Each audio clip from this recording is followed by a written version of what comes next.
Assalamualaikum warahmatullahi wabarakatuh. Selamat datang di channel aku ya teman-teman. Bedah materi dan soal-soal kebidanan. Oke, hari ini aku akan bahas 3 soal aja dulu nih. Tapi 3 soal ini akan kita bedah ya. Semoga kita bisa ya. Disclaimer dulu teman-teman. Di sini aku bukan lebih tahu, tapi kita sama-sama belajar ya. Bagi kalian yang mau tes CPNS kah, tes P3K atau mau UKOM, tontonin dulu ya channel aku ini. Oke, langsung aja ke soal yang pertama ya teman-teman. Di sini ada soal Nyonya N 31 tahun, P1A0, postpartum hari kedua dengan persalinan spontan. Tapi nih ya, bayinya meninggal. Nah, saat ini payudara terlihat membesar dan teraba tegang, kemerahan dan nyeri berdenyut. Nah, Nyonya N menangis bila teringat bayinya, namun masih mampu berkomunikasi dengan baik dan kooperatif. Di bawah ini diagnosa yang tepat untuk Nyonya N adalah, menurut teman-teman apa nih? Ini jawabannya adalah bendungan payudara ya teman-teman. Kenapa bendungan payudara, Kak? Yang pertama, dia baru aja postpartum di hari kedua ya. Hari kedua itu masih awal-awal terjadinya bendungan payudara. Ditambah lagi bayi dia meninggal ya. Otomatis air susu di hari kedua itu udah mulai keluar, tapi nggak diisap sama bayi gitu ya, karena meninggal bayinya. Jadi jawabannya adalah bendungan payudara. Kenapa Kak bukan mastitis? Nah, mastitis itu adalah infeksi ya teman-teman. Infeksi yang terjadi di payudara. Biasanya itu kalau mastitis biasanya di soal itu akan disebutkan payudara bengkak, merah, nyeri tekan juga. Biasanya ibunya itu suhunya bakal tinggi ya, biasanya di atas 38 derajat Celcius. Itu kalau mastitis ya teman-teman. Jadi mastitis ini biasanya di minggu-minggu udah lanjut gitu ya, bukan di awal-awal pasca salin. Terus kenapa juga Kak bukan postpartum blues? Nah, di sini emang ada keterangannya dia menangis ya. Nyonya N menangis bila dia teringat bayinya ya. Tapi balik lagi, dia baru postpartum hari kedua dan juga bayinya juga meninggal ya. Hal menangis kalau ingat bayinya ini sesuatu hal yang sangat wajar gitu ya teman-teman. Jadi bukan baby blues gitu jawabannya, karena setelah keterangan dia menangis ya, masih ada keterangan selanjutnya, dia masih mampu berkomunikasi dengan baik dan kooperatif. Artinya soal ini menunjukkan bahwa si ibu ini nih nangisnya nih bukan karena postpartum blues gitu, tapi dia karena sedih aja karena bayinya meninggal gitu ya. Jadi bukan juga postpartum blues. Oke. Sekarang kenapa bukan infeksi perperalis? Ya, infeksi perperalis itu ya teman-teman, itu adalah infeksi yang terjadi di saluran genitalia atau saluran genitalia pasca salin gitu ya. Bisa juga nih terjadi di luka SC biasanya ya. Cuman di soal nggak disebutkan itu gitu ya. Maksudnya nggak ada tanda-tanda infeksi gitu ya. Yang di ini adalah payudaranya aja ya. Yang di garis besar di sini adalah payudaranya ya, bukan tanda-tanda infeksi yang lain. Jadi infeksi perperalis kita eliminasi. Terus gatal-gatal ini juga nggak ada hubungannya teman-teman. Jadi nggak ada hubungannya gatal-gatal ini, sebagai pengecoh aja ya. Jadi yang paling make sense jawabannya adalah bendungan payudara ya. Oke. Kita lanjut ke soal yang nomor 2. Nah, sini soalnya. Nyonya M 23 tahun, P3 ya, postpartum 4 jam yang lalu. Bersalinnya normal, spontan, ada ruptur di jahit ya. kolostrum lancar, bayi nyusu kuat, kontraksi uterus bagus, TFU 1 jari di bawah pusat ya. Dari atas nih, oke tunggu dulu sebentar nih, dari atas ini sampai sini. Nah sampai sini ini semuanya normal ya teman-teman.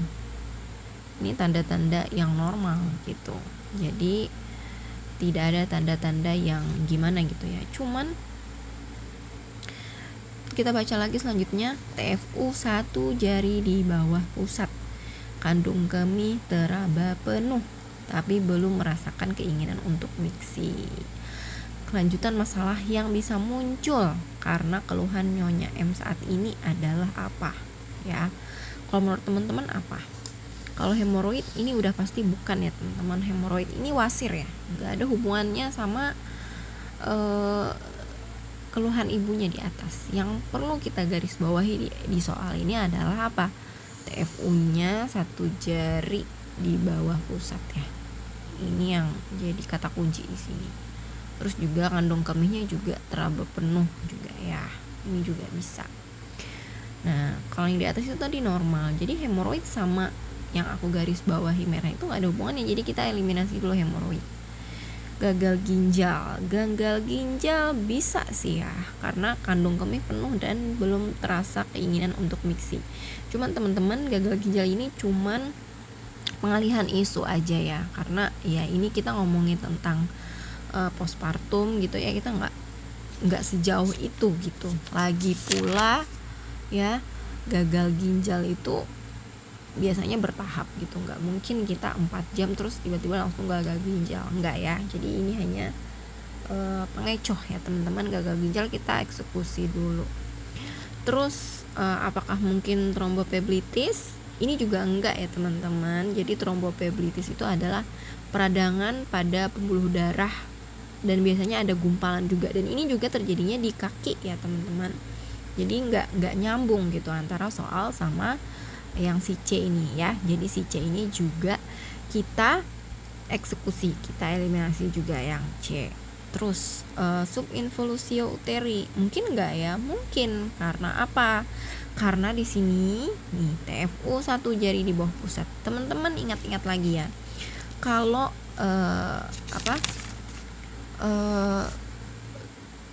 setelah melahirkan ya, bayi lahir itu TFU-nya apa teman-teman? Baru lahir itu TFU-nya setinggi pusat ya, setinggi pusat. Terus pasca plasenta lahir ini sudah harus 2 jari di bawah pusat ya teman-teman, 2 jari di bawah pusat. Sedangkan di sini dia 1 jari di bawah pusat aja gitu ya.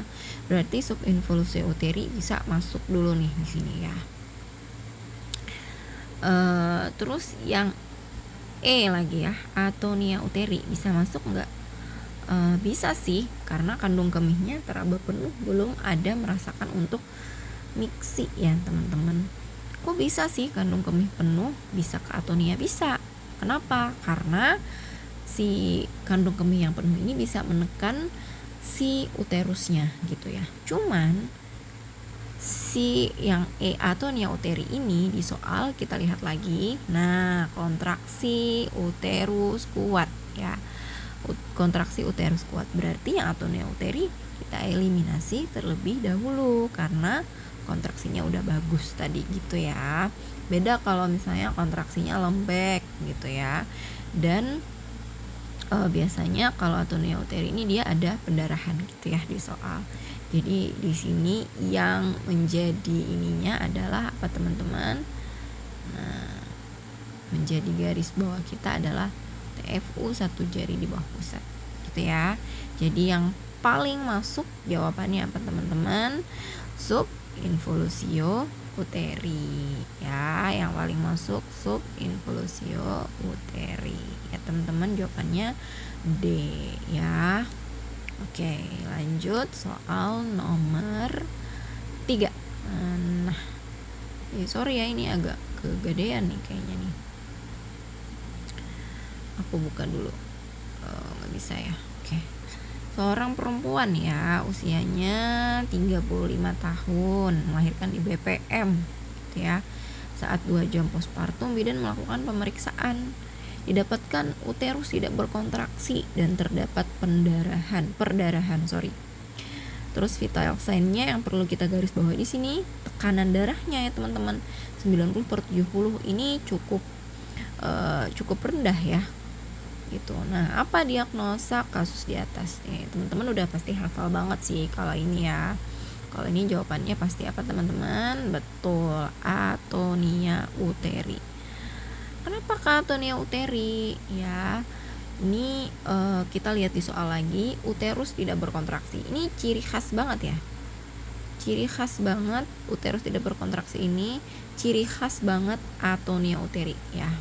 Uterus tidak berkontraksi dan juga ada pendarahan. Jadi combo ya. Uterus tidak berkontraksi dan ada pendarahan, ini combo banget. Ditambah lagi tekanan darahnya turun nih. Nih, bukan turun sih ya, tapi rendah gitu ya. Kita nggak tahu sebelumnya berapa tekanan darahnya. Cuman biasanya kalau ibu pendarahan, tekanan darah juga biasanya otomatis akan turun gitu ya. Atonia uteri.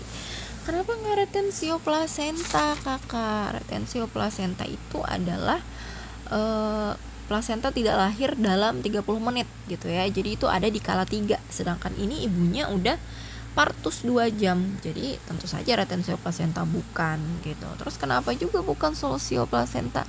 Tentu saja bukan ya. Solusio placenta itu dia saat hamil ya kan ya. Placenta terlepas sebelum waktu melahirkan. Itu solusio placenta. Terus kenapa juga bukan inversio uteri? Inversio uteri ini TFU-nya terbalik ya teman-teman. Di soal tidak dijelaskan tentang yang berhubungan dengan inversio uteri. Terus prolaps uteri itu apa kakak? Prolaps uteri itu adalah rahim yang turun ya teman-teman. Karena apa? Karena ligamen penyangga rahim itu biasanya sudah nggak kuat gitu ya. Biasanya bisa terjadi pada wanita yang sudah menopause, terus pada yang multi biasanya gitu, yang anak banyak gitu. Terus juga bisa juga karena dia riwayat persalinan yang lama gitu, atau persalinan yang didorong gitu juga bisa ya teman-teman. Nah, udah selesai nih, nggak kerasa ya? Nggak kerasa nih ya. Ini tadi apa jawabannya? Atonia uteri ya teman-teman. Nah, nggak kerasa ya, 3 soal nih udah kita bedah. Segitu dulu deh teman-teman ya. Semoga bermanfaat. Jangan lupa di subscribe dan di like. Kasih saran juga dong dan masukan kalian di kolom komentar ya. See you di next video.